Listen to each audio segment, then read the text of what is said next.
Let us wait for 2-4 minutes more so that who are there they will also join. Okay, sir.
So Devansh, let us start, and we are going to do first principle of inclusion and exclusion. So in this principle which we have studied in sets also, sets chapter में तुमने इस तरह का एक formula पढ़ा होगा कि number of elements in A union B, मतलब जो ए में हो या बी में हो, किसी भी में पाया जाए, that is equal to number of elements in A plus number of elements in B minus number of elements in A intersection B. तो इसको हम कहते हैं process of principle of inclusion and exclusion. मतलब पहले हम चीज़ों को इंक्लूड करते हैं और फिर जो रिपीट हो जाती हैं उसको एक्सक्लूड करते हैं. इफ़ यू रिमेंबर, हमने पढ़ा था सेट्स में. Yes, sir. ठीक है, इसी में अगर हम तीन सेट्स का यूनियन ले रहे हो, A union B union C, तो उस केस में जो फॉर्मूला हो जाता है वो होता है N A plus N B plus N C minus N of A intersection B minus N of B intersection C minus N of C intersection A, फिर प्लस करेंगे हम number of elements in A intersection B intersection C. तो this is how we do it for the three sets. तो इसी को हम directly कई बार परम्यूटेशन एंड कॉम्बिनेशन के क्वेश्चन में अप्लाई करते हैं. जैसे अगर मैं एक क्वेश्चन दूं which we have is find the number of positive integers, मैं इसको टाइप कर देता हूँ.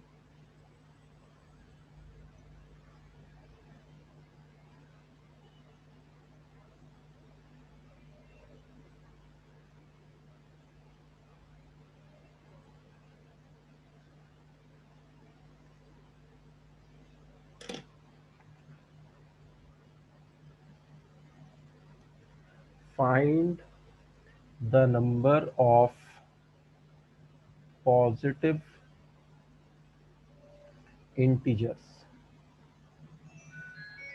Find the number of positive integers. एक मिनट, एक कॉल मैं अटेंड कर लेता हूँ. हेलो.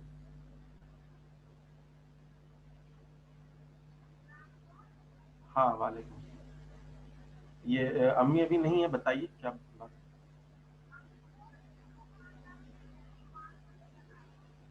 अच्छा ठीक है. हाँ समझ गया, ठीक है.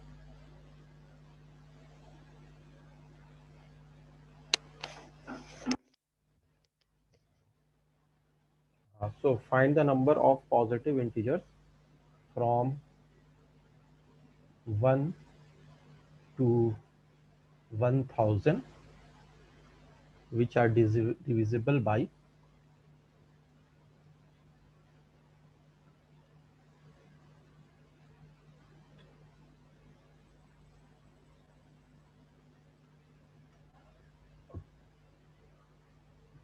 at least one of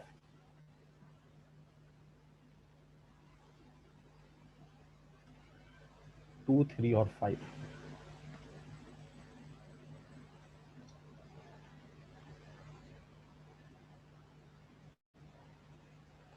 तो इसको भी हम principal of inclusion and exclusion से करेंगे। पहले थोड़ा ट्राई करो, तो ये हो जाना चाहिए, वो डिफिकल्ट नहीं है। तो तुम्हें 1 से लेके 1000 तक टोटल कितने नंबर्स हो गए? 1000 नंबर्स। उनमें से वो नंबर्स कौन कौन से हैं, और कौन कौन से हैं तो अलग बात है, लेकिन कितने हैं, वैसे नंबर्स कितने हैं जो 2 से या 3 से या 5 से डिविजिबल है।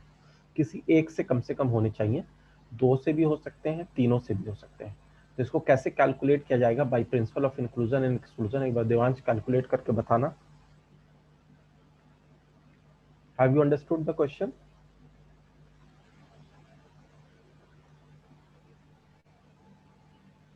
No sir. ओके। यहाँ पर 1 से लेके 1000 तक जितने भी पॉजिटिव इंटीजर्स हैं, उन सब पॉजिटिव इंटीजर्स में से जो भी 2 से या 3 से या 5 से डिविजिबल है, जैसे 2 से कौन डिविजिबल होगा? Even numbers. 3 से कौन होगा? जिसका sum of the digits divisible by 3 होगा। और 5 से डिविजिबल कौन होगा? जो कि 5 का मल्टीपल होगा। तो इस तरीके से हमें ये आइडेंटिफाई करना है कि किसी एक से कम डिविजिबल कितने नंबर्स हैं from 1 to 1000। Is this clear now? Yes sir. इसको एक बार ट्राई करो, फिर अभी डिस्कस करते हैं। Meanwhile I think others will also join.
मैं थोड़ा सा हिंट दे देता हूँ।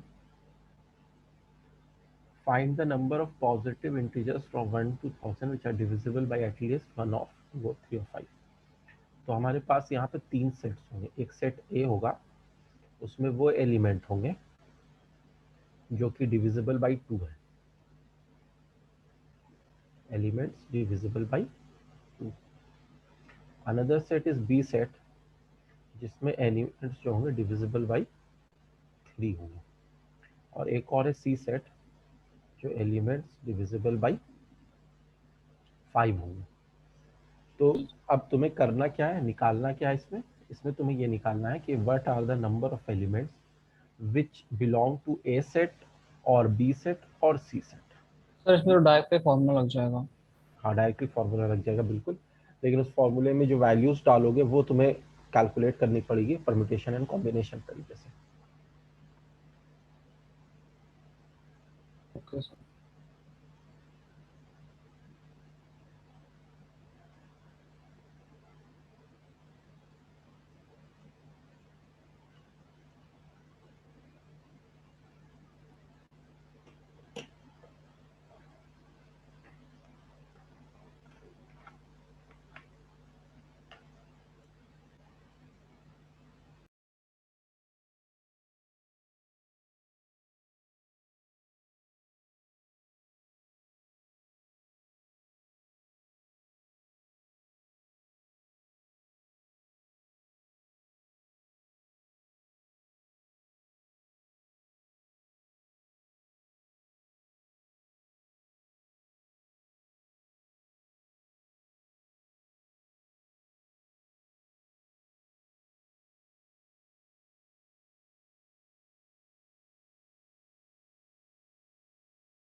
इसमें बेसिकली अगर तुम N of A union B union C निकालते हो तो तुम्हें N A, N B, N C, N of A मैंने इंटरसेक्शन बी। एन, यस ये निकाल दिया बस।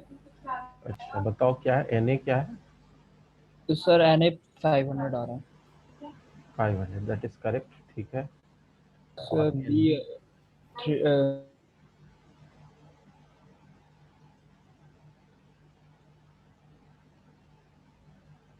एन बी मतलब 3 से डिविजिबल। तो उन नंबर्स को अगर सेलेक्ट करोगे तो 3, 6, 9 कर करके 999। तो टोटल कितने ऐसे नंबर्स हो गए? तो एपी का जो फॉर्मूला था जो हमने 10th में पढ़ा था कि last number is equal to first number plus number of elements minus one into common difference which is also 3। तो इससे जो वैल्यू आएगी वो वैल्यू हो जाएगी n इज इक्वल टू 333। तो n B is actually 333। N C is those numbers which are divisible by 5।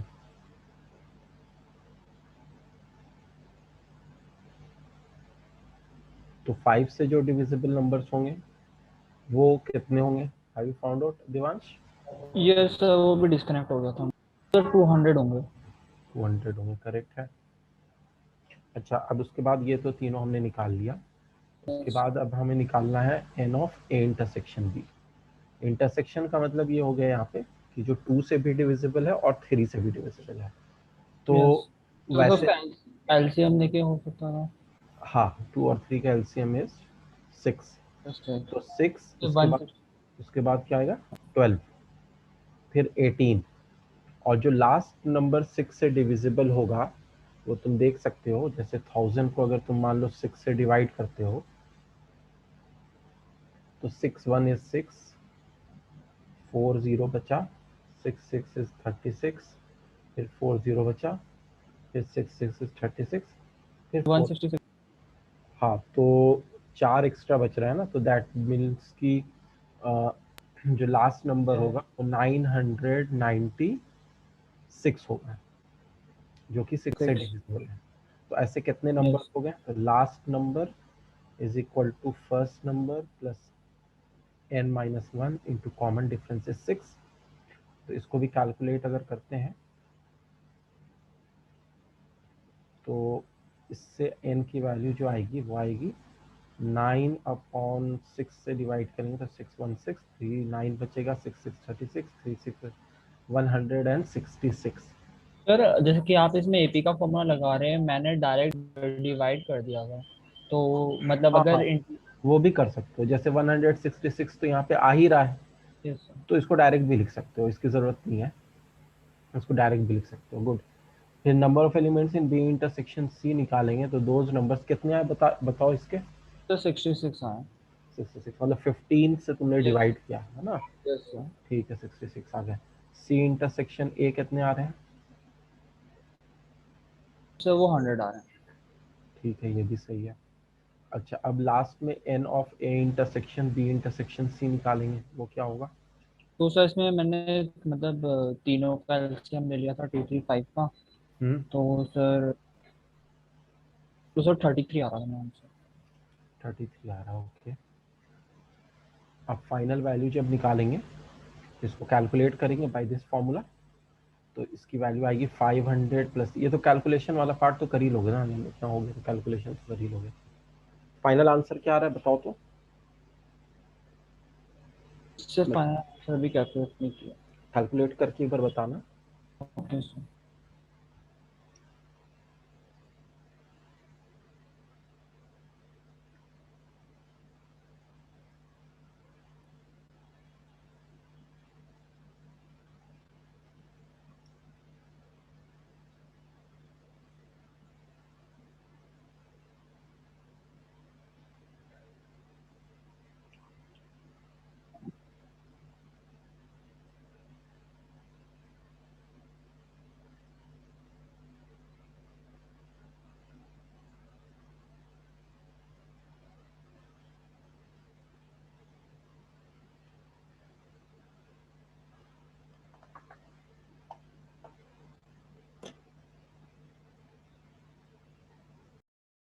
Sir 701 आ रहा है।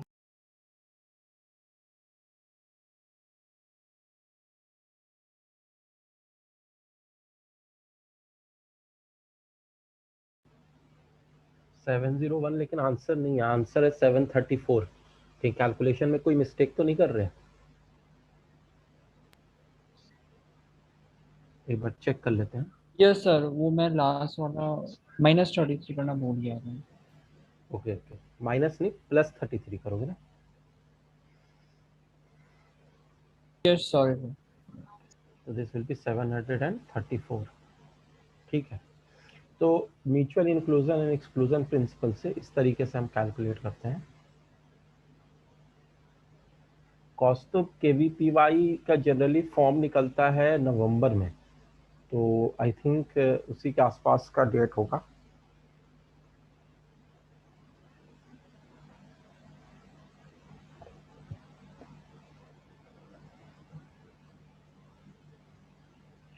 ये तो तुम्हें केवीपीवाई का जो फॉर्म होगा उसको अप्लाई करोगे तो उसमें तुम्हें पता चल जाएगा कि कितना चैप्टर उसमें पूछ रहा है। वैसे केवीपीवाई में जनरली वो 11th का ही नहीं बस पूछते हैं, 12th का भी थोड़ा बहुत पूछ लेते हैं।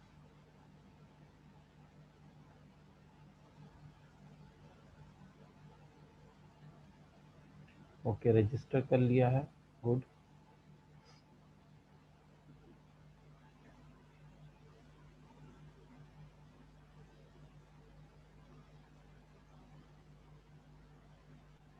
केवीपीवाई का एक बार जो सिलेबस है वो देख लो, और उसमें वो चैप्टर्स जो तुम्हारे 11th के हैं उनकी प्रिपरेशन कर लो, और मुझे बता देना कि कौन से मतलब चैप्टर्स उसमें से और एक्स्ट्रा आ रहे हैं जो अभी तुम्हारे नहीं हुए हैं। और अगर तुम्हारे स्कूल में भी ये सारा हो चुका है तो फिर मैं उस चैप्टर पे आ जाऊंगा।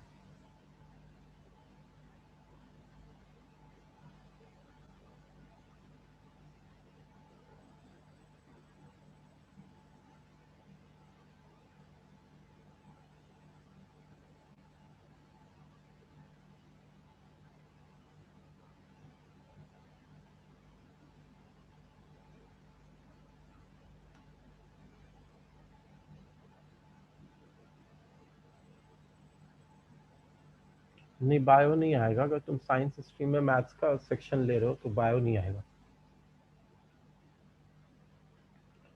Late us see one another case of permutation combination.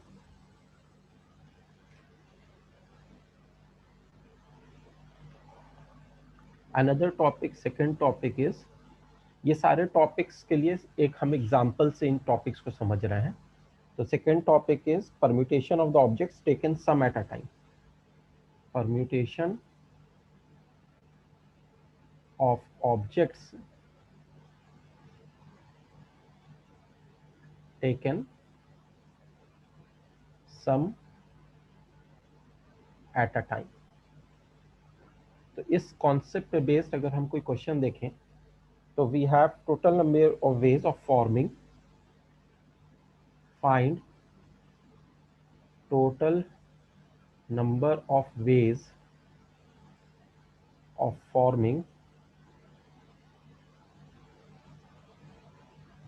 6-letter word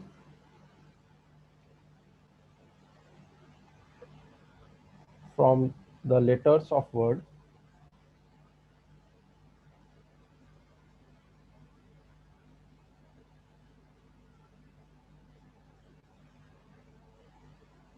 proportion।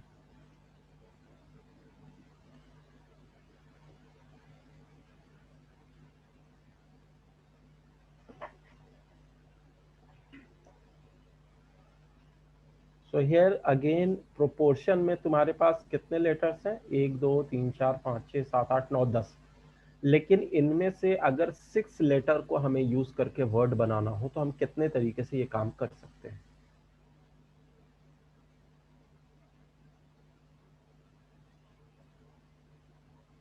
तो इसमें सबसे पहला स्टेप ये रहेगा तुम्हारा कि पहले ये देख लो कि कौन सा लेटर कितनी बार आ रहा है। जैसे पी है तो पी इज कमिंग 2 टाइम्स। फिर आर है, R how many times it is coming? 2 times again. फिर उसके बाद ओ है, this is also coming 2 times. Then नहीं, ओ तो 3 टाइम्स आ रहा है, ओ इज कमिंग 3 टाइम्स। फिर टी है, ये तो एक बार आ रहा है। आई है, ये भी एक बार आ रहा है। एन है, ये भी एक बार आ रहा है। तो अब तुम्हें क्या करना होगा कि टोटल 10 लेटर्स में से 2 पी रिपीटेड है, 2 आर रिपीटेड है, 3 ओ रिपीटेड है, और टी आई और एन एक एक है, वो रिपीटेड नहीं है। तो अगर हमें यहाँ पर 6 लेटर वर्ड बनाना है तो हम कितने तरीके से बना सकते हैं? So what we have here is actually we have to take cases. कौन कौन से केस लिए जा सकते हैं उसकी अगर हम बात करें यहाँ पर, तो 6 लेटर में से पहला केस तो ये बनेगा तुम्हारा कि ऑल 6 लेटर्स आर डिस्टिंक्ट। ठीक है, ऑल 6 लेटर्स आर डिस्टिंक्ट। और क्या क्या केस बनेगा बताओ?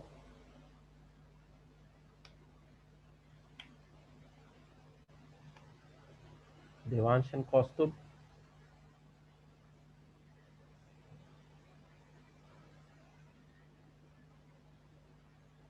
अच्छा इसको थोड़ा सा मैं हल्का सा आसान बना देता हूँ पहले।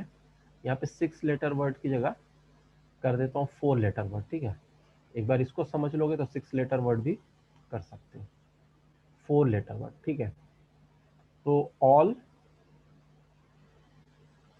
4 लेटर्स आर डिस्टिंक्ट। अगला केस क्या कर सकते हो? 4 लेटर्स में से 2 3 letters same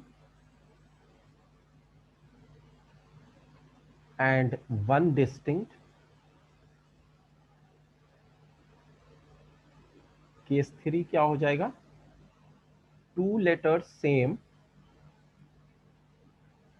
and 2 letters same of different type.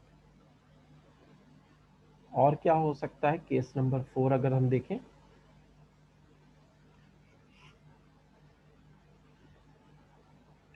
अगर हम और ले सकते हैं तो ये ले सकते हैं कि 2 लेटर्स सेम एंड 2 डिस्टिंक्ट। ठीक है, इस तरह के 4 केसेस में हम इसको डिवाइड कर सकते हैं। पहला केस ये था कि चारों लेटर्स जो हम ले रहे हैं वो डिस्टिंक्ट होना चाहिए। केस 2 ये होगा कि अगर हमारे पास 3 लेटर सेम है और एक अलग है। केस 3 होगा कि 2 लेटर सेम है और बाकी का 2 लेटर सेम है, दोनों 2 जो है डिफरेंट काइंड के हैं।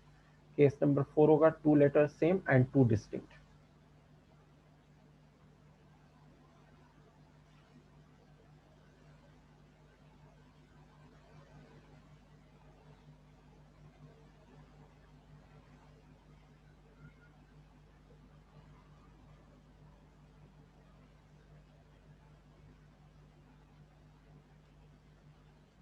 और कोई केस तो नहीं बन सकता है ना?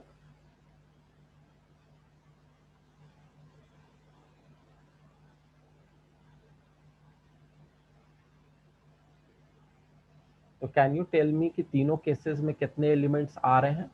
अगर 4 लेटर तुम डिस्टिंक्ट ले रहे हो तो टोटल अवेलेबल लेटर्स 1 2 3 4 5 6 हैं, 6 डिस्टिंक्ट हैं। तो 6 में से 4 को सेलेक्ट कर लो 6C4 वेज से एंड फर्दर 4 फैक्टोरियल वेज से उनको अरेंज कर दो।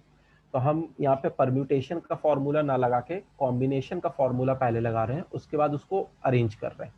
वैल्यू दोनों सेम है, 6C4 इंटू 4 फैक्टोरियल लिखो या 6P4 लिखो, एक ही बात है, लेकिन हम जनरली कॉम्बिनेशन को के फॉर्मूले को स्ट्रेस देते हैं, तो इसका ध्यान रखना। 3 लेटर सेम एंड 1 डिस्टिंक्ट, तो 3 लेटर अगर सेम ले रहे हो तो वो बस ओ ही ऐसा है जो तीनों सेम है, बाकी और कोई नहीं है। तो वो तो एक ही तरीके से लिया जा सकता है। और बाकी जो 1 डिस्टिंक्ट है वो कितने में से लोगे? 5 में से। तो 5C1। उसके बाद इनको अरेंज करने का तरीका क्या हो जाएगा? 4 factorial by 3 factorial, because 3 letters are same, इसलिए 3 फैक्टोरियल से डिवाइड करेंगे। तो पहले हमने कॉम्बिनेशन किया, मतलब हमने पहले सेलेक्ट किया, उसके बाद हमने परम्यूटेशन किया, मतलब हमने अरेंज किया। Are you following this?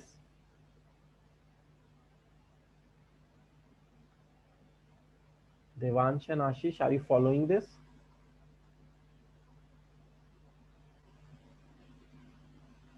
No. कुछ बोलो.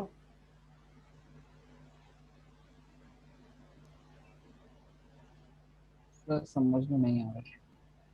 समझ में नहीं आया. प्रैक्टिस किए हो जो अभी तक क्वेश्चंस हमने किए हैं पिछले क्लास तक? एनसीईआरटी ट्राई किए एक बार? सिर्फ थोड़े बहुत क्वेश्चंस किए थे, वो स्टार्टिंग एक्सरसाइज में. नहीं, चैप्टर कंप्लीट कर लेना था ना एनसीईआरटी से. और उसका तरीका क्या है? पहले सॉल्व्ड एग्जांपल्स करोगे. सॉल्व्ड एग्जांपल्स जब हो जाएगा तो फिर एक्सरसाइज के क्वेश्चंस करोगे. थोड़े बहुत क्वेश्चंस इधर उधर से कहीं से कर लिए वैसे नहीं करना है, पूरा कंप्लीट करना है एनसीईआरटी. देखो आज जो मैं बता रहा हूँ वो एनसीईआरटी से ज़्यादा है. तो अगर एनसीईआरटी नहीं करते हो तो फिर इसको कैसे समझोगे? What about you Ashish? Sorry, sir. Are you getting this which I am solving here? Yes, sir. Okay. Have you done NCRT? Sir, I was. देखो इसमें हमने पहले क्या किया है ना कि पहले 4 केसेस पॉसिबल हैं, तो वो 4 केसेस हमने बना लिए. उसके बाद हर केस का काउंट ढूंढ रहे हैं कि हर केस का कितना वैल्यू होगा. उसके बाद जब चारों केस का वैल्यू आ जाएगा तो उसको सम कर देंगे. That will be your answer. तो उसके लिए हम क्या कर रहे हैं, पहले इसको सेलेक्ट कर रहे हैं, उसके बाद उसको अरेंज कर रहे हैं क्योंकि हमें परम्यूट करना है. परम्यूट का क्या मतलब होता है? परम्यूट का मतलब होता है अरेंजमेंट. लेकिन अरेंजमेंट से पहले सिलेक्शन भी तो करना होगा. तो पहले हम सिलेक्शन कर रहे हैं, उसके बाद अरेंजमेंट कर रहे हैं. उसी तरीके से ये दूसरा वाला जो था, दूसरा केस, इसमें भी हमने पहले सिलेक्शन किया फिर उसका अरेंजमेंट किया. Are you getting this?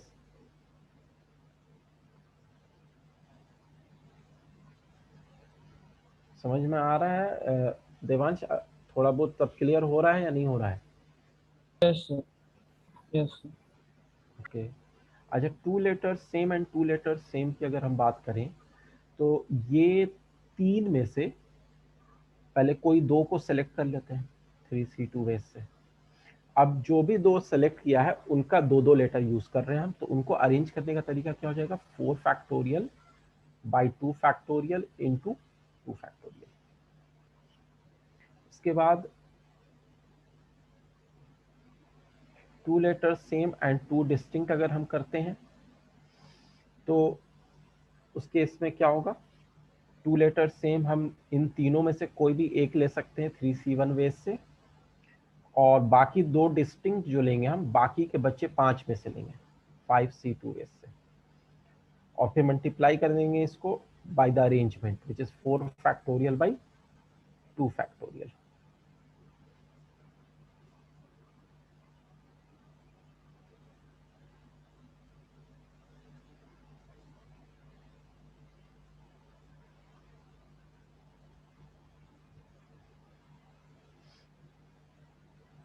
अब इन तीनों की वैल्यू कैलकुलेट करके इनको ऐड कर देंगे which will be our answer.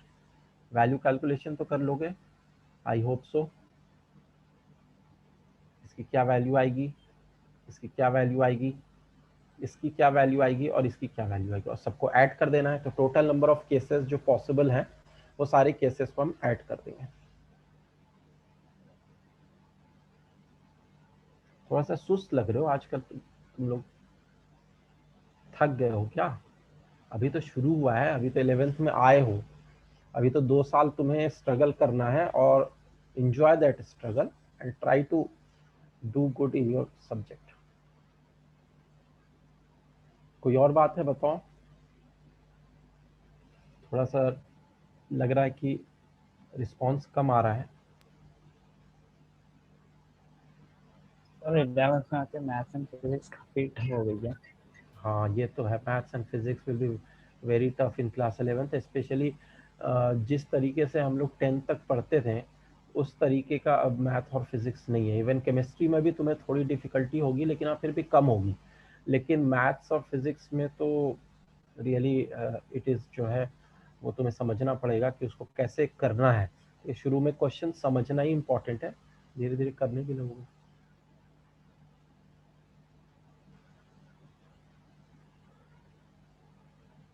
इसको नोट कर लो एक बार।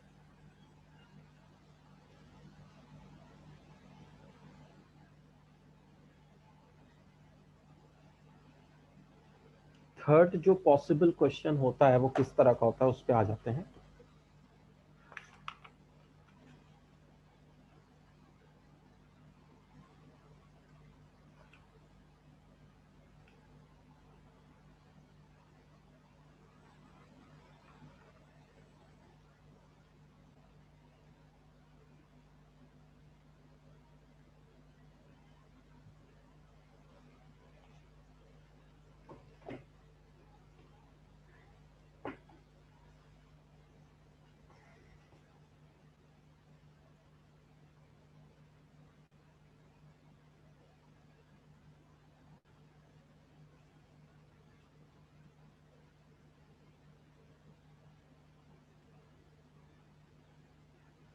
थर्ड जो पॉसिबल क्वेश्चंस आते हैं वो सर्कुलर परम्यूटेशंस पे आते हैं।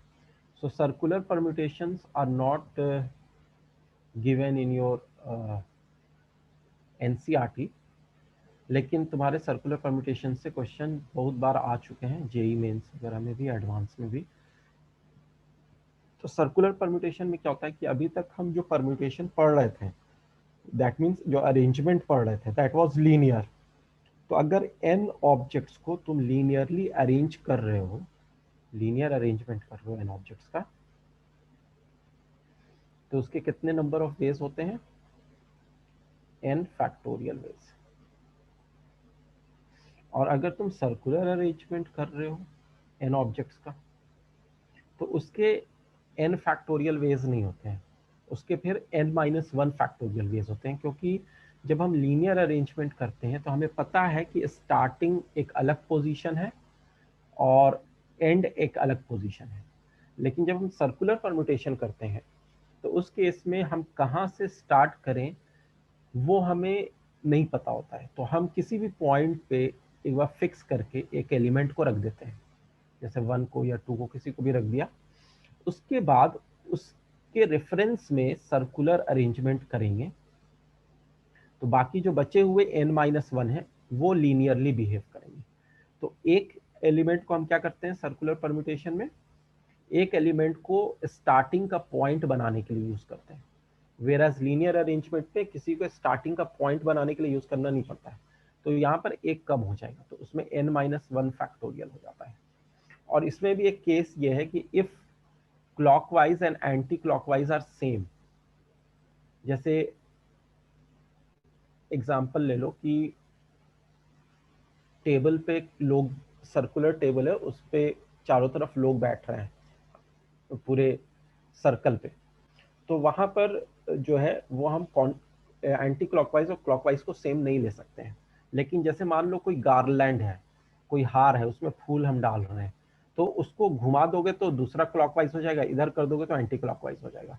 तो वहां पर दोनों सेम होते हैं। तो if clockwise and anti clockwise are same, जिसमें तुम घुमा सकते हो, तो नंबर ऑफ वेज जो सर्कुलर परम्यूटेशन के होते हैं वो आधे हो जाते हैं, n-1 फैक्टोरियल बाई 2 हो जाता है। So this linear arrangement we already knew, but this circular permutation we have to know, क्योंकि कई बार क्वेश्चंस इस पे आते हैं। तो अगर तुम सर्कुलर परम्यूटेशन कर रहे हो तो n-1 फैक्टोरियल होगा। उसमें एक एडिशनल पॉइंट किया जाता है कि इफ क्लॉकवाइज और anti clockwise are same then n-1 factorial by 2 होगा। Now if I give you few questions on circular arrangement like we have here,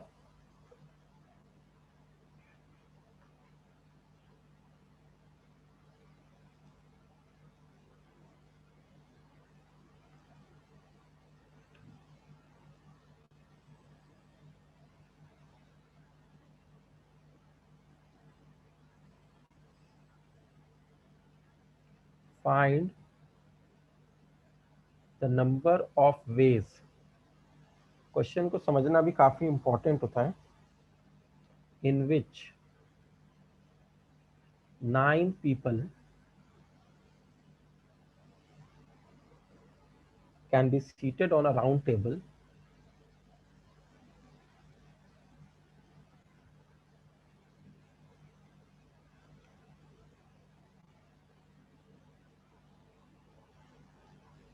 so that all shall not have the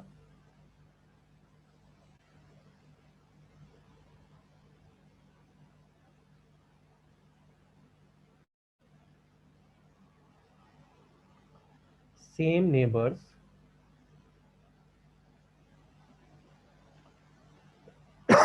sorry in any two arrangements.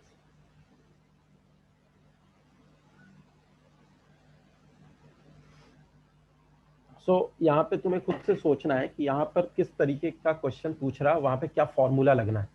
Formula एक अलग चीज होती है, question अलग चीज होती है, लेकिन कहाँ पे कौन सा फॉर्मूला एप्लीकेबल है, that can only be done if you have the correct concept.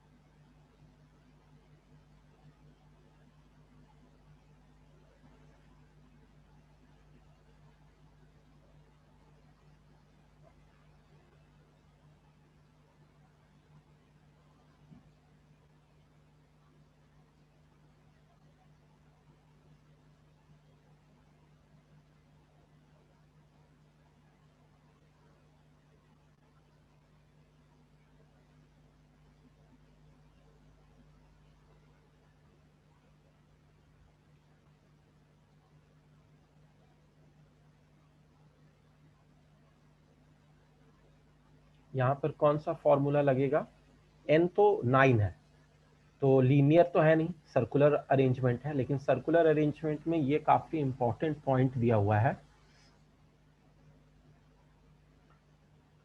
all shall not have the same neighbors in any two arrangements. तो इसका मतलब यह है कि अगर हम मान लेते हैं कि कोई यहाँ पर A है और इसके लेफ्ट में B है और इसके राइट में C है, तो इसका जो दूसरा फॉर्म है कि C यहाँ पर है, B यहाँ पर है और A बीच में है, यह हम नहीं ले सकते. कहने का मतलब यह है कि क्लॉकवाइज एंड एंटी क्लॉकवाइज दोनों को लेने की जरूरत नहीं है, दे आर सेम.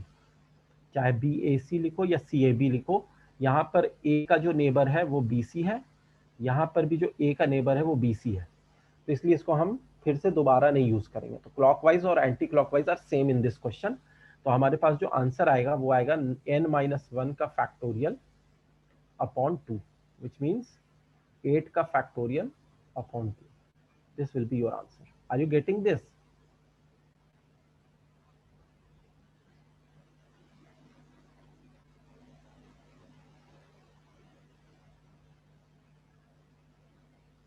हम क्लॉकवाइज को और एंटी क्लॉकवाइज को दोनों को दो बार काउंट नहीं कर रहे.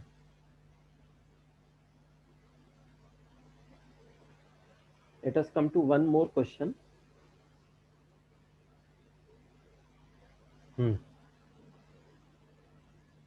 Should I erase this?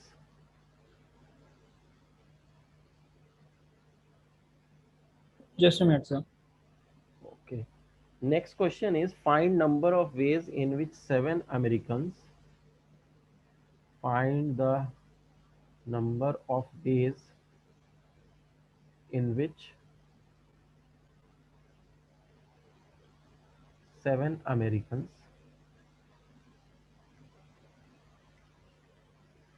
and 7 British people can be seated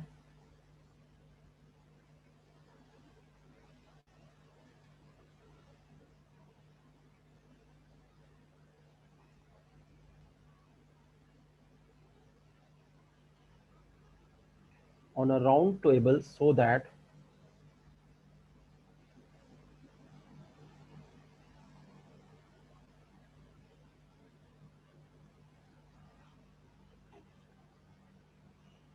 no two Americans are consecutive.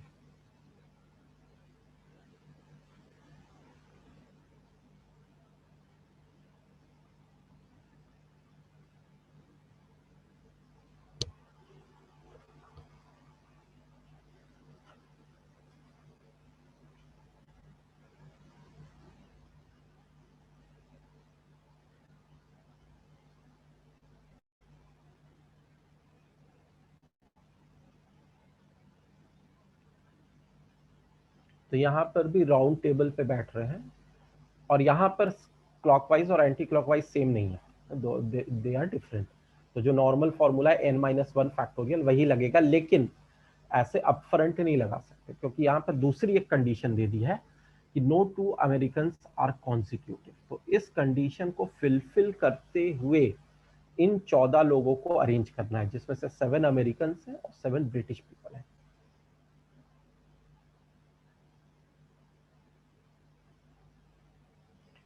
तो इसको तुम्हें स्टेप्स में डिवाइड करना पड़ेगा, पहले थोड़ा सोच लो, उसके बाद मैं बताता हूँ।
Try this, then we'll discuss.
तो ऐसे क्वेश्चन में हमें क्या करना होता है, कुछ बढ़े आगे कुछ बता सकते हो कि क्या सोच रहे थे?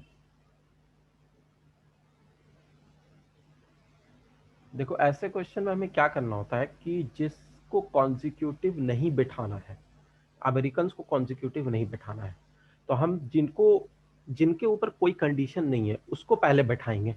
तो पहले हम किसको बैठाएंगे? पहले हम ब्रिटिश पीपल को बैठाएंगे, 7 ब्रिटिश पीपल। इन 7 ब्रिटिश पीपल्स को हम सबसे पहले बैठाएंगे। तो ब्रिटिश पीपल जो है 7 है, B1, B2, B3, B4। Arrangement और भी बहुत कुछ हो सकता है इनका, मैंने ऐसे ही एक पर्टिकुलर अरेंजमेंट ले लिया। तो इनको बैठाने के जो तरीके हैं वो है 7-1 फैक्टोरियल, क्योंकि सर्कुलर अरेंजमेंट में क्या होता है, n-1 फैक्टोरियल होता है। तो हम पहले ये 7 ब्रिटिश पीपल को बैठा देंगे, उसके बाद ये देखेंगे कि how many gaps do we have. तो हमारे पास अगर ध्यान दें तो कितने गैप्स हैं? 1, 2, 3, सर 7। 4, हाँ 7 गैप्स हैं, करेक्ट। तो अब जो अमेरिकन पीपल को हम बैठा सकते हैं, टोटल अमेरिकन भी 7 है, तो उनको इसी पर्टिकुलर गैप्स में बैठा सकते हैं। एक गैप में 2 लोग नहीं बैठेंगे, that will not be according to the condition of the question. तो एक जो है उसमें 2 लोग नहीं बैठेंगे, सब गैप्स में जाएंगे। तो 7 गैप्स है और 7 अमेरिकन भी हैं, तो हम उनको कितने तरीके से अरेंज कर सकते हैं? 7 फैक्टोरियल, क्योंकि यहाँ पर ऑलरेडी हमने ब्रिटिशर्स को प्लेस कर दिया है। तो अब ये ब्रिटिशर्स को प्लेस करने का तरीका आ गया 6 फैक्टोरियल, और अमेरिकन को प्लेस करने का तरीका आ गया 7 फैक्टोरियल। तो this will be your answer, 6 factorial into 7 factorial. इसको कैलकुलेट भी चाहो तो कर सकते हो, नहीं तो ऐसे भी आंसर में छोड़ सकते हो। तो जिनको कॉन्जिक्यूटिव हमें नहीं बैठाना है उनको हम बाद में बैठाते हैं, और जिन पे कोई कंडीशन नहीं उनको पहले बैठाते हैं। तो ब्रिटिशर्स को पहले बैठाएंगे, फिर गैप्स में हम अमेरिकन को बैठाएंगे। Is this clear somehow?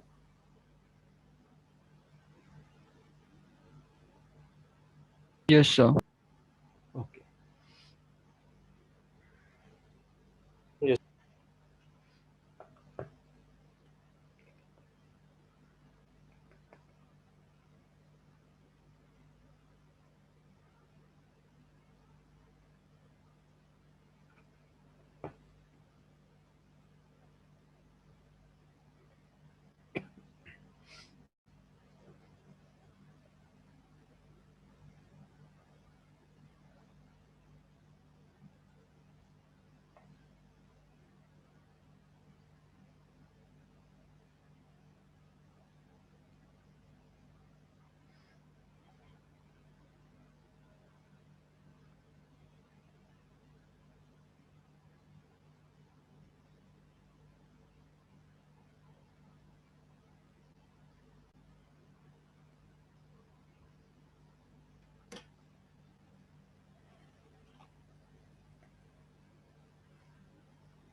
In how many ways triangle can be constructed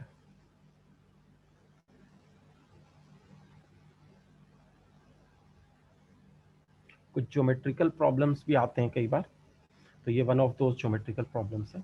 in how many ways triangle can be constructed by joining vertices of a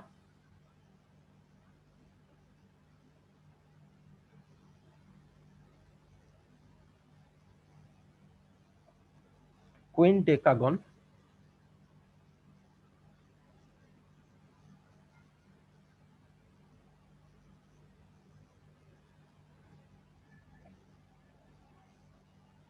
if none of the sides of triangle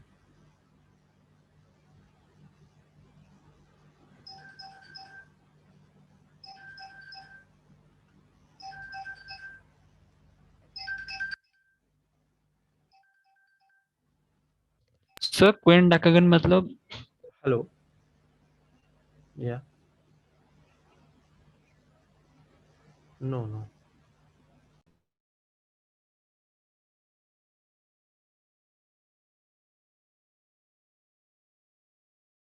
कुछ पूछ रहे थे कुछ?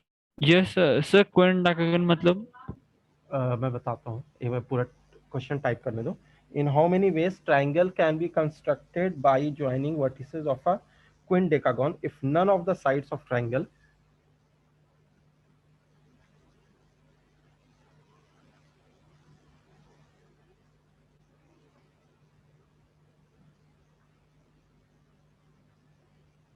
if none of the sides of triangle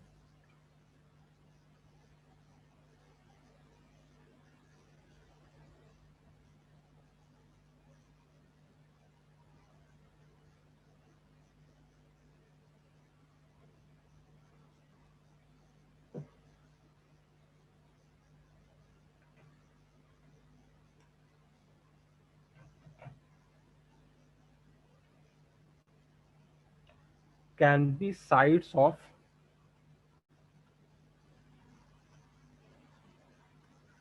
quindecagon।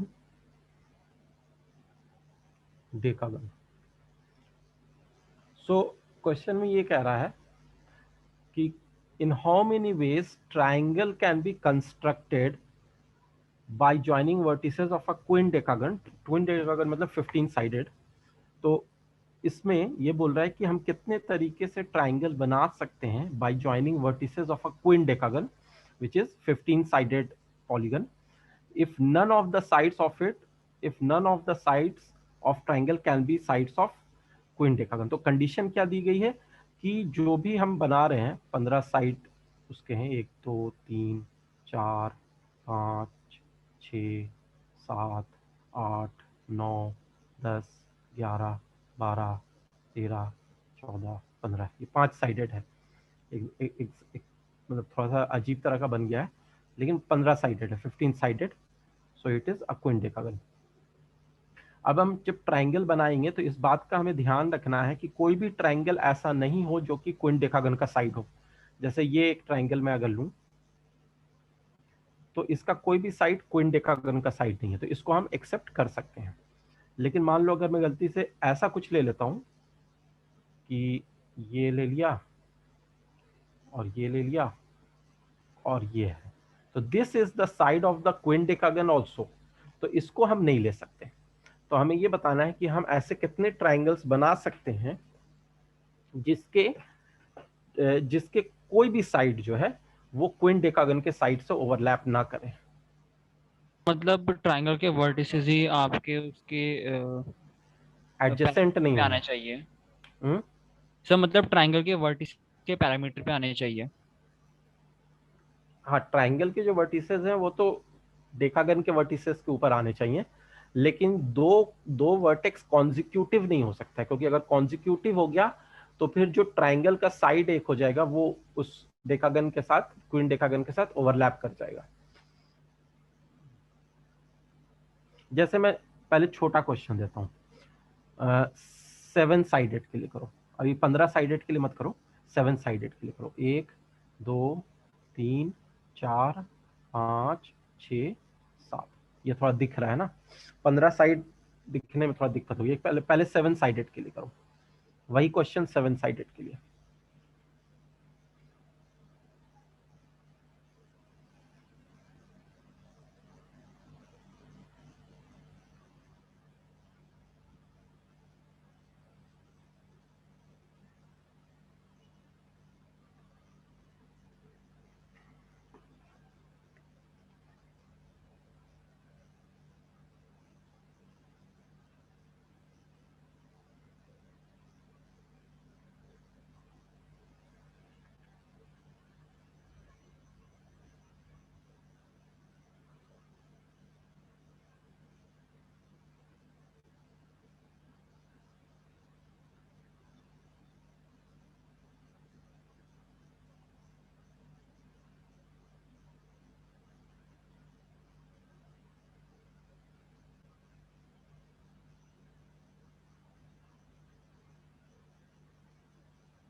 तो हम लोग यहाँ पर ऐसे कर रहे होंगे, कुछ ट्राई कर रहे हो ये बता दूं।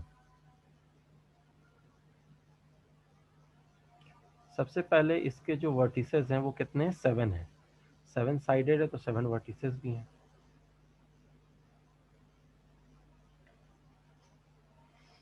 सो सबसे पहले हम क्या करेंगे, 7 में से कोई भी एक वर्टेक्स को चुन लेंगे 7C1 बेस से। तो अब हमने 7 में से कोई एक वर्टेक्स को चुन लिया, मान लो इसको चुन लिया, किसी को भी कर सकते हैं, इसको चुन लिया। अब इसके बाद हमें 2 वर्टिसेस और चाहिए, तो इतना तो पक्का है कि वो एडजेसेंट ये वाला नहीं हो सकता और ये वाला नहीं हो सकता, तो बाकी कितने बच गए, 4। अब इन 4 में से हमें 2 और सेलेक्ट करना है, लेकिन इस बात का ध्यान रखना है कि वो दोनों भी कॉन्जिक्यूटिव नहीं हो।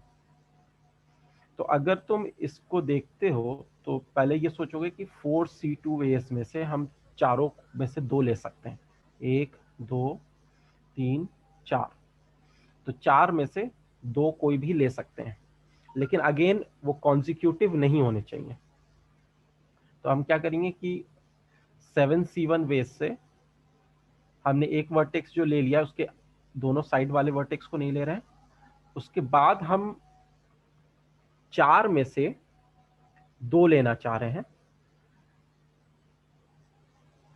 So it would become 4। लेकिन इसमें यह भी ध्यान रखना है कि कोई कॉन्सिक्यूटिव ना है, तो डायरेक्ट 4 नहीं करेंगे। फिर हम ये करेंगे कि अगर G ले रहे हैं, if you are taking G, तो फिर हम F नहीं ले सकते, E और D ले सकते हैं। तो इसके 2 ऑप्शन हैं। प्लस अगर हम F ले रहे हैं तो हमारे पास बस एक ऑप्शन है, D ले सकते हैं। अगर हम E ले रहे हैं तो हमारे पास एक ऑप्शन है G, जिसको हमने ऑलरेडी कंसीडर कर लिया है, और D ले रहे हैं तो F। तो बेसिकली यही 2 केस बन रहा है जिसको हम ऐड कर सकते हैं। So this would be 7 into 3, which will be 21.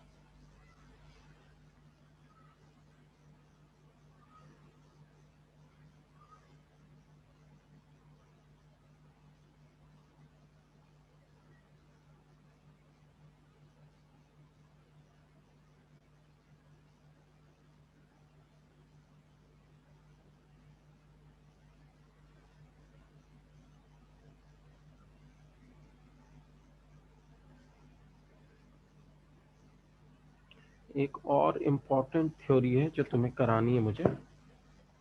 These are all competitive angles, तो एनसीईआरटी में ये सब नहीं मिलेगा, इसलिए it is important to write this down.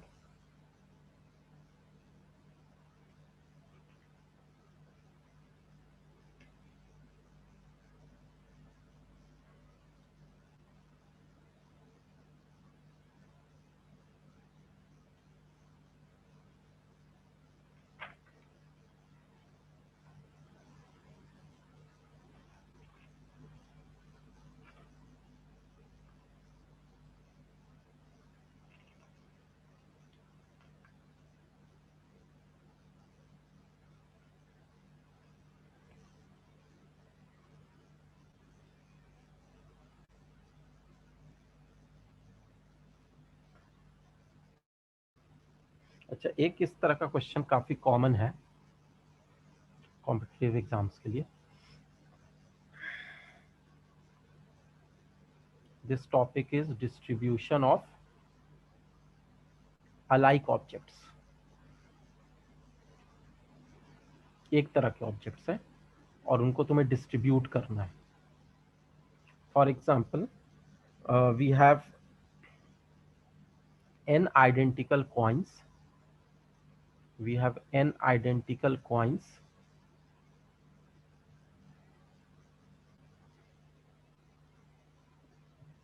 to be distributed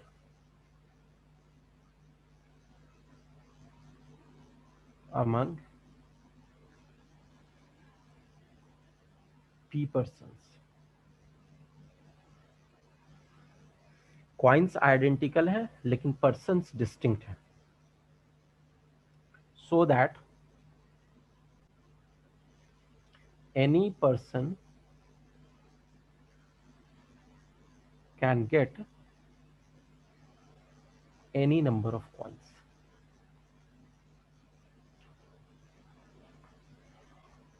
मतलब ऐसा भी हो सकता है कि एक पर्सन को कुछ ना मिले, या एक कॉइन मिले, या 2 कॉइन मिले। इस तरीके से कितनी भी कॉइन्स कोई एक पर्सन को मिल सकती है। तो अगर हम इन n आइडेंटिकल कॉइन्स को डिस्ट्रीब्यूट करना चाहें अमंग m पर्सन्स, तो उसके कितने तरीके होंगे?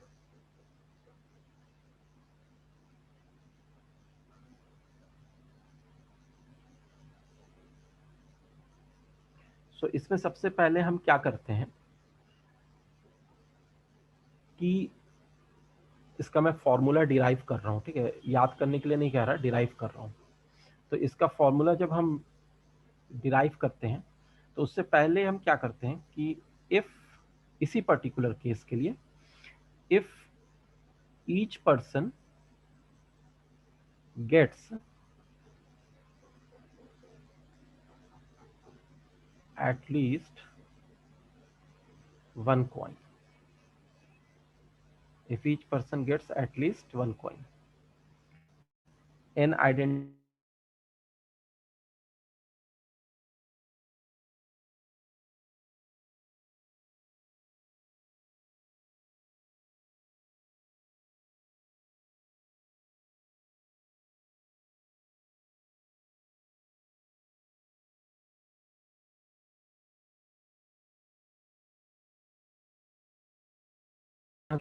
हर कॉइन के बाद एक गैप है, so we have n minus 1 gaps, we have n minus 1 gaps.